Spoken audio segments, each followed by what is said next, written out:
Gentlemen, congratulations. Did you feel that 20 minutes was adequate to do what you had to do? Come up to the microphone and talk, please. It was adequate. It was adequate. Travis? We'll find out. We'll find out.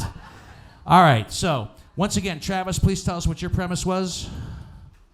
My premise was going through TSA/security at the airport. Thank you, Travis. Ben, your premise was? Forced to go shopping at IKEA with girlfriend, wife, boyfriend, and their mother. Uh-huh. All right, so let me flip the coin. And Ben, you get the option if you win the flip, that is. Ready? Tails. It is heads again. Yes. All right. You lost. Oh, I know. Yeah. Which means that, Travis, you get to decide whether or not you want to go first or second this evening for the premise. Number 2 all day, Dino. Number 2 all day. So, ladies and gentlemen, with only 20 minutes to write 3 to 5 minutes of stand-up material, improvisational comedian Ben Leddick and his premise, forced to go shopping at IKEA with girlfriend, wife, or boyfriend and their mother. Ladies and gentlemen, give it up for Ben.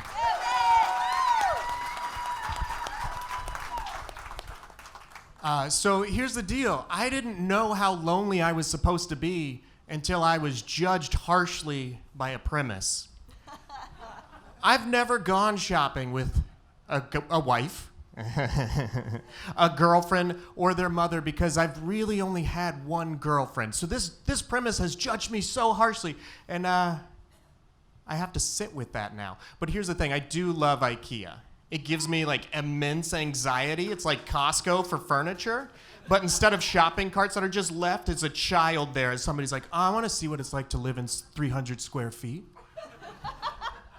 They have a house. Like, I don't have that. I'm walking through like a frugal man.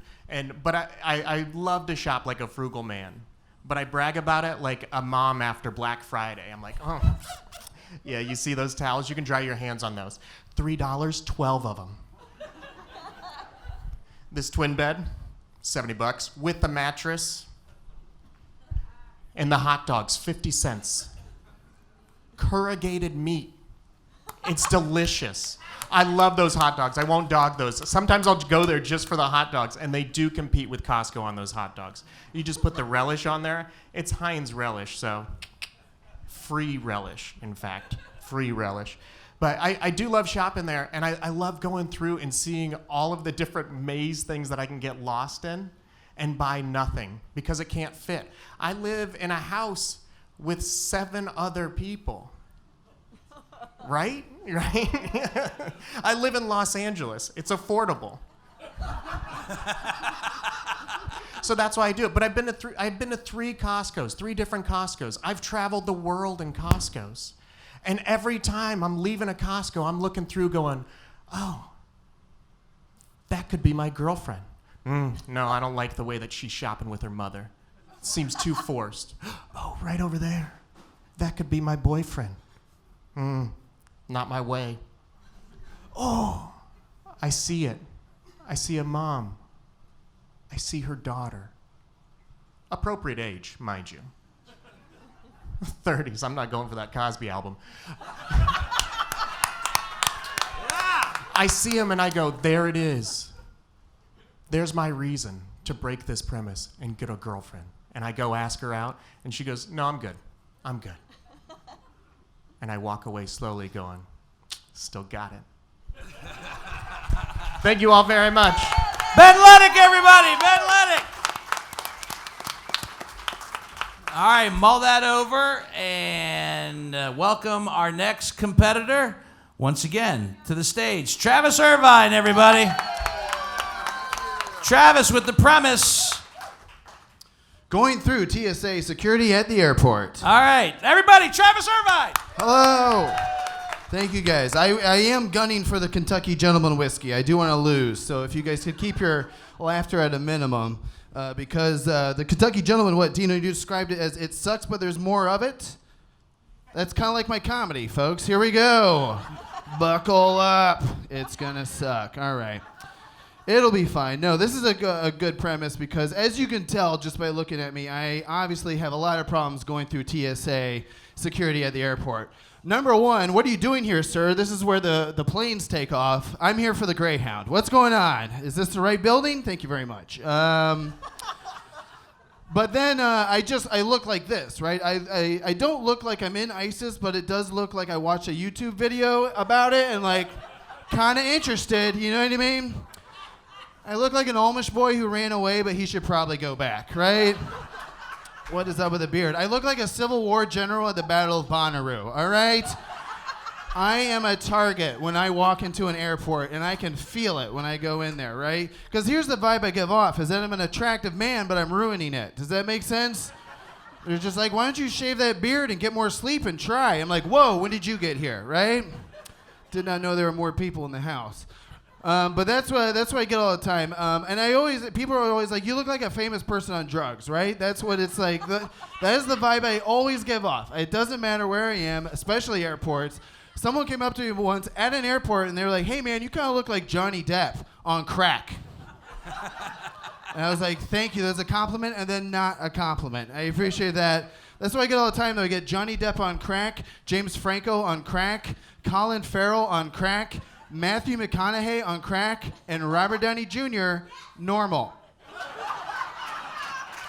So check that guy's pockets. And here's the thing about TSA. We all know the thing about TSA, there's one big problem with TSA, and that is they're all a bunch of perverts, right? We all know that. We've all had to do it. Because I remember years ago, I swore off going through the big machine, right? The big machine where you got to make the pose and they take a picture of you. And then I read a news report that they keep those pictures. TSA people are keeping the pictures and trading them around and doing jerky workies with those things and stuff, right? And it was like, oh, that's disgusting. I'm never going through one of those machines again, right? What's the alternative? Well, they're going to feel you up pretty good. That's the alternative, is them touching you and then thinking about it later, I assume, for more jerky worky, right?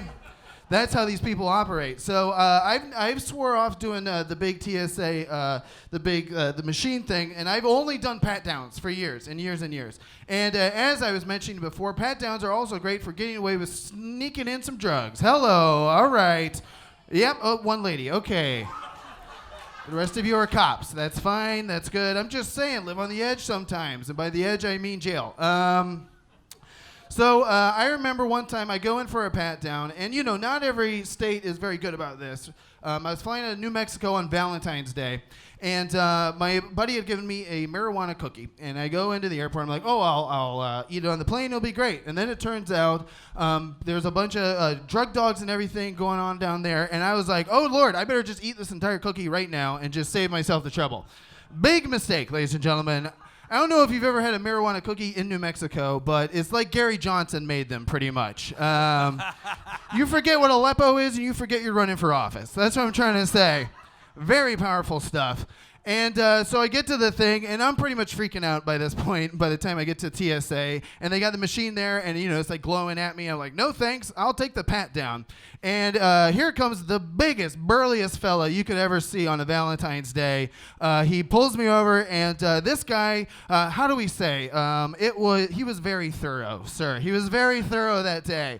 With a kid who was clearly on a marijuana cookie and looking like some Amish kid who has run away from home forever. And I'll never forget, he was very thorough, but he was very polite and very considerate. And he stood up after we were done, looked me in the eyes, and was like, "Happy Valentine's Day." And I was like, "Thank you, sir. You too." And we all got our cookies that day, ladies and gentlemen. Thank you very much. That's my time. Travis Irvine! TSA sucks.